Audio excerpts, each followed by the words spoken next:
Right. మొత్తానికి June జూలైలో MPTC ZPTC ఎన్నికలు కావాలి, సర్పంచ్ ఎన్నికలతో పాటే కావాలి. కానీ మరి బలం చూపించుకోవాలని అనుకుంటుందా ప్రభుత్వం, ఏమనుకుంటుందో మరి. సర్పంచ్ ఎన్నికలు జరిగిన పిమ్మట ఇప్పుడు ప్లాన్ చేస్తున్నట్టుగా తెలుస్తా ఉంది. ఇంకొక కొన్ని ఎలక్షన్స్ పెండింగ్ లో ఉన్నాయి. కార్పొరేటర్ ఎన్నికలు కూడా, జిహెచ్ఎంసీ ఎన్నికలు కూడా పెండింగ్ లో ఉన్నాయి. సో వాటిని కూడా కంప్లీట్ చేయాల్సినటువంటి అవసరం అయితే ఇప్పుడు ప్రభుత్వానికి అయితే ఉంది. ఇవన్నీ ఇప్పుడు అంతే ఈ ఎలక్షన్లే. ఇక మీరు ఒకసారి గమనిస్తే అయిపోయింది. ఇక ప్రభుత్వం పాలన అయిపోయినట్టే. ఇక 2.5 సంవత్సరాలు అయిపోయిందా. ఇప్పుడు ఏం చేయాలి, ఎలక్షన్లు వస్తాయి, జడ్పీటీసీ ఎంపీటీసీ ఎన్నికలు వస్తాయి, దాని తర్వాత కార్పొరేటర్ ఎన్నికలు వస్తాయి, దాని తర్వాత కట్ చేస్తే సంవత్సరం టైం ఉంటుంది. ఆ సంవత్సరం టైంలో వీళ్లకు మళ్ళా సాధారణ ఎన్నికలు వస్తాయి, శాసనసభ ఎన్నికలు వస్తాయి. ఎమ్మెల్యేలు పోటీలు చేస్తారు. వాళ్ళు 1 year నుంచే వాళ్ళ సమరశంకం పూజించుకుంటారు, ఈ రంగంలోకి దిగుతారు. అయిపోయింది, పాలన పోయింది, అన్ని అయిపోయినాయి. ప్రజలు నానా అవస్థలు, నానా ఇబ్బందులు. ఎవరి నోరు తెరిచినా బూతులు, తిట్ల పురాణమే కనబడతా ఉంది. కానీ నిజంగా సుఖ సంతోషాలతోటి నిమ్మలంగా ఉన్నట్టయితే ఎక్కడా కూడా కనిపిస్తలేదు. సో దీన్ని దృష్టిలో పెట్టుకుని ప్రభుత్వం ఇంక ముందైనా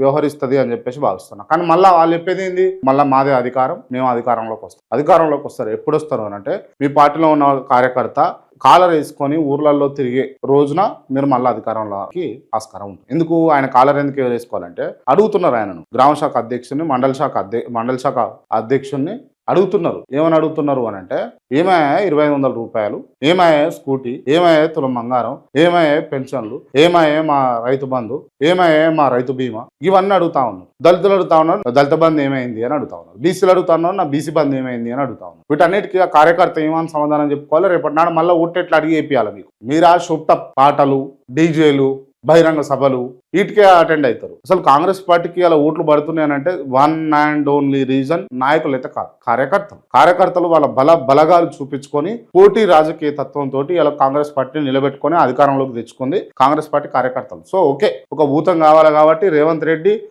ఒక మంచి ప్రముఖ పాత్ర పోషించండి, దానికి కాదనడానికి లేదు. కాకపోతే అక్కడ కార్యకర్తలు లేకపోతే ఇలా కాంగ్రెస్ పార్టీ అధికారం లేదు. కానీ కాంగ్రెస్ పార్టీ అధికారంలోకి వచ్చినాక కూడా కార్యకర్తలు నిమ్మలంగా లేదు, అంత దౌర్భాగ్య స్థితిలో ఉంది. ఎవరు నిమ్మలంగా ఉన్నారంటే నాయకులు అందరూ నిమ్మలంగా ఉన్నారు, హ్యాపీగా ఉన్నారు. కొండలు గుల కొట్టుకుంటారు, పైసలు చేసుకుంటారు, జోలు వేసుకుంటారు. బండలు బల కొడుతురు, పైసలు చేసుకుంటారు, జోలు వేసుకుంటారు. కమిషన్లు తీసుకుంటారు, పర్సంటేజీలు తీసుకుంటారు, హ్యాపీగా ఉన్నారు. ఏం లేనోడు కూడా అలా మంచిగా ఆర్థికంగా మంచిగా స్థిరపడతా ఉన్నారు. ఇంటికాడ ఇప్పటికీ బోలు కొట్లాడుతూ ఉన్నాయి కార్యకర్తల ఇళ్లలో. కూర్చోనికి అదే నాయకుడు ఇంటికి వస్తే కూర్చోనికి కుర్చీ కూడా సక్కగా ఉండదు. ఒరిజినల్ ముచ్చట్లు ఇవన్నీ. అంటే ఓన్లీ కాంగ్రెస్ పార్టీలో కాదు, అన్ని పార్టీలలో గిదే సంగతి, గిదే ముచ్చట. వ్యవస్థ మారాలండి.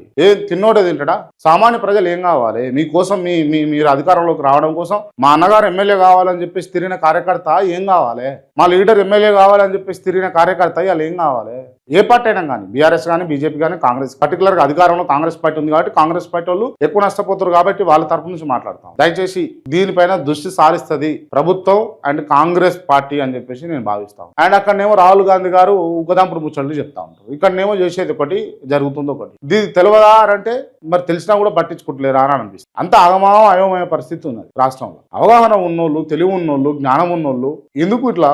మీరు ప్రధానమంత్రి కావాలన్న ఆలోచనలో ఉన్నప్పుడు అసలు ఉన్న రాష్ట్రాలలో అధికారం ఎక్కడైతే ఉందో అక్కడ ఏ విధంగా నడుస్తూ ఉంది, ట్రాన్స్పరెన్సీగా పాలన రిపోర్ట్ తెచ్చుకోలేరా మీరు? లేకపోతే తెచ్చుకున్నా కూడా మీ దగ్గర ఉన్నా కూడా సపోర్ట్ చేస్తలేరా? దయచేసి రాహుల్ గాంధీ గారు, మీరు కనుక ప్రధానమంత్రి కావాలని మీకు కనుక ఉంటే మీరు ఒక్కసారి తెలంగాణకు ఇప్పుడున్న పరిస్థితులు ఒకసారి వచ్చి చూడండి. ప్రతి మూల తిరగండి. భారత్ జోడో యాత్ర పేరుతోటి కింద నుంచి పైదాకా పోయిరు కదా, ఒక్కసారి తెలంగాణలో కూడా కింద నుంచి పైదాకా పోరు. మీకు సమజ్ అవుతుంది, అర్థమవుతుంది, ఏం నడుస్తా ఉందని తెలుస్తుంది. ఒక హైదరాబాద్లో పట్టుకోరు సాల్, ఎక్కువ కూడా వద్దు. ఈ స్కీమ్ల ముచ్చట పక్కన పెట్టు, హైదరాబాద్లో చూడురి, వాళ్ళ గోస వినురు ఒకసారి.